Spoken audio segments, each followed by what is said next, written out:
Celebration time. Come on. Doom, doom, doom, doom. Celebrate. Doom, doom, doom. There's a party going on right here. A celebration for Laker fans. So throw your hands up and have a good old time. Lakers gonna be back on top. It's a matter of time. Come on now, y'all. Celebration. Throw your hands up. Lakers family, we gonna rock it.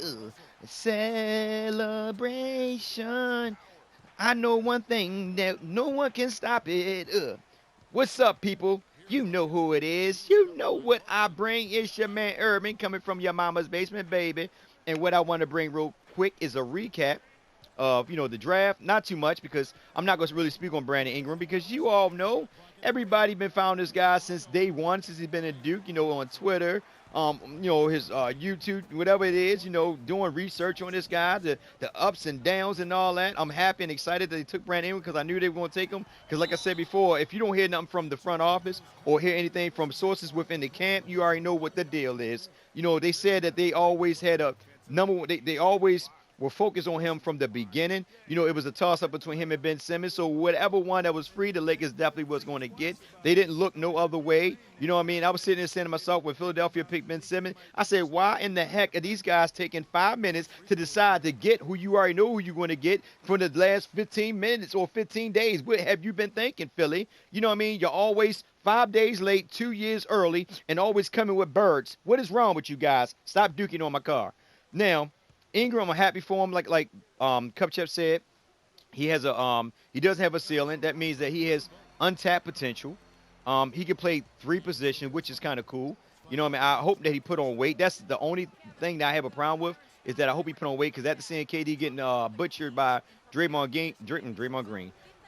Green in the playoff, it made me think like, man, I'm just hoping this dude pick up weight. You know what I mean? Because going to the basket against them big bodies and somebody throw a body at him, he's going to be on the floor a lot. So I hope he gets in the gym, and work out, eat right, do whatever he can in order to pick up some weight. Not so much because I don't want. I mean, you don't want him 250. You know what I'm saying? You still want to be light, but you want to make sure that he has a nice size weight.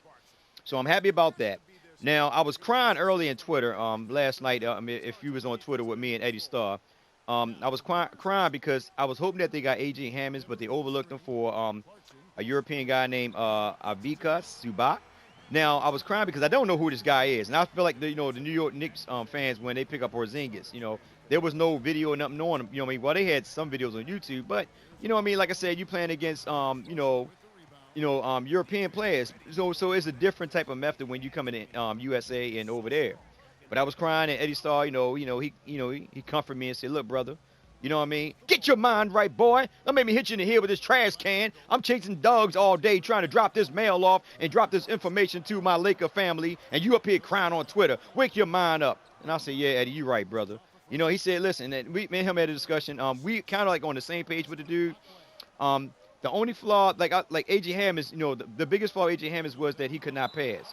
And remember, Luke Walton offense is based on passing, passing to the extra man. So that probably was like the biggest downfall on that. And also on top of that, at the age, he will be 24 when the season starts. And this AJ Hammonds. So, Ed, brought that back to my memory and said, look, man, he's kind of bad at passing. I said, yeah, you got a point. And I said, and we looked up, checked the dude Zubac up and noticed that, his biggest two flaws were actually defense. He can play defense, but he, sometimes he get caught. He's not a real defensive type player. From a scale of 1 to 10, he's probably like a 7, which ain't bad, for somebody at the age of 19. Now, his other thing is that he cannot shoot. He played old style basketball, meaning around the rim. So he's almost like Julius Randle and Larry Nance Jr. Now, if Larry Nance Jr. and Julius Randle do get a shot, that won't be too bad. Now, keep this in mind. Even though tapes state that he cannot shoot, but most European players can shoot. It's just that probably the scheme or whatever play style they were running, they probably had him more under the paint because he was probably dominant under the paint.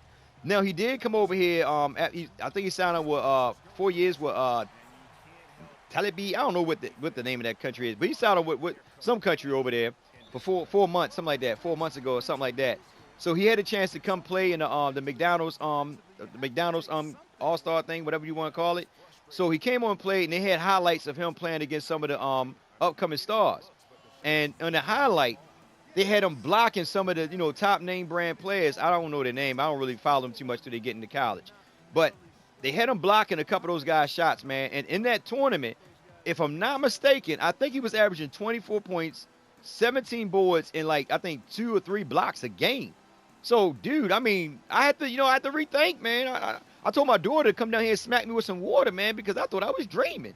I was all crying and beady eye, you know what I mean? But Eddie, like I said, he comforted me. My daughter came through with some water on me. She put a little bit of bleach in it, burn my eyes, but it's all good. I'm good, so I can still see. I got 5'5" vision, so it don't matter. But anyway, I was kind of upset, but I was happy in a way. So in reality, I'm kind of happy about what we did. We went out and got some young players.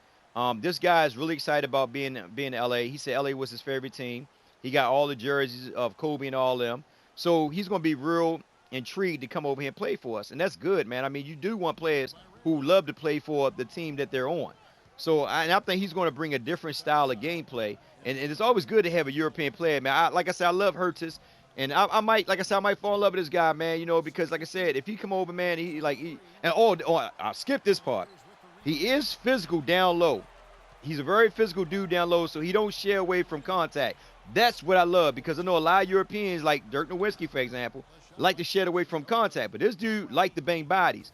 So I'm down with that, baby. I'm down with that old-fashioned. He's not a tremendous leaper, but he can get up. You know what I'm saying? He is 7'1", so he's not somebody that's going to dominate. That's what they're saying. But I think he might come over here and just dunk on everybody, be not Porzingis, because I don't want to say Porzingis too. I don't want to name him after somebody else's team player. Get out of here. I want to name him the Gorilla from Manila or something. I don't freaking know, but I'm happy and I'm excited.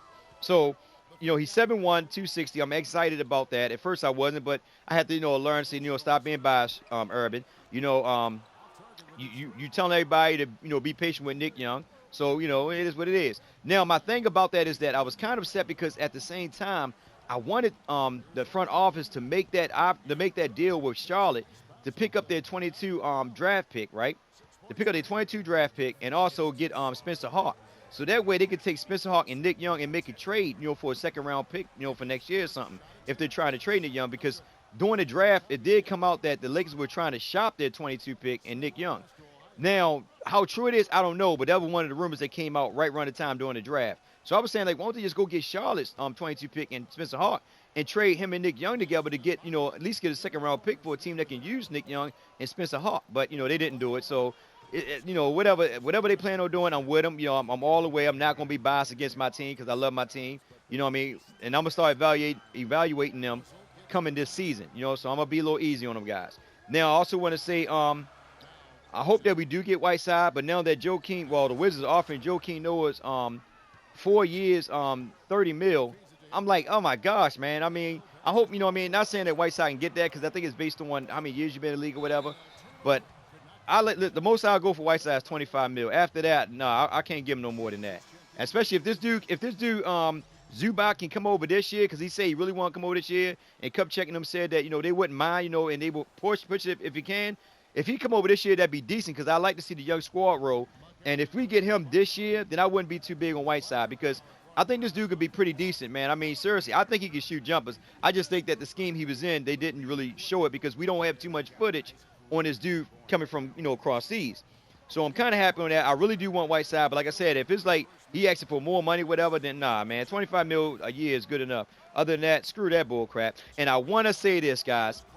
All you fans that hate Byron Scott, y'all need to get up on your knees, like I'm about to do right now. Pray to the Heavenly Father and say to the Heavenly Father, if you're not a prayer, you're an atheist or whatever, go bake a cake or something.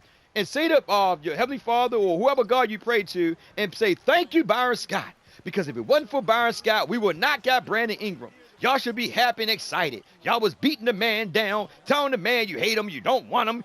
Byron Scott looked like a bull. Byron Scott looked like some type of animal that was rejected from his mother's boo-boo. Y'all guys was beating him down and shooting him and popping him in the head. Even Magic Johnson got in there and talked about how he keep his hands folded and like it's stitched together and he don't want to pop his hands off. Y'all should be thankful, Byron Scott.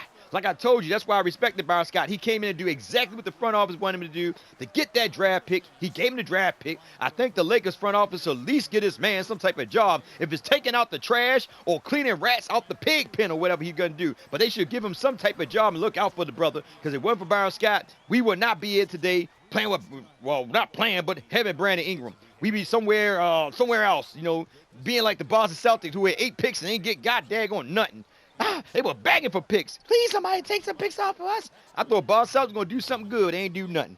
Our rivalry, I thought, sure. Come on, Danny. Where you over there smoking, brother? But anyway, I'm happy about that. Also, with D'Angelo Russell coming out saying that he's not worried about nothing about the trades and everything, because Sacramento is trying to push up on him, but you hear nothing from the front office again from the Lakers. That's letting you know they're sticking with their youth. They're sticking with their game plan. He already came out in an interview and said, listen, I'm not worried about nothing. Anytime I get a message from my manager, Cupcake, and Cupcake tell me, don't worry about nothing, I like your potential, I'm good. So, yeah, they already sticking to their game plan. And plus, Luke will mesh better with these young guys, man. Young coach, young players, that's what we want. So with that being said, guys, I hope y'all guys tuned in yesterday to watch the draft. If you didn't, it's all good. You know what we got. It's your man Urban. Check out my man Mike from Lakers Talk. Check out my man Eddie Starr. Check out my man Laker Nation Stay Tuned. And check out my man Kareem. I know they're dropping bids because we like to do this for you. Have a blessed day.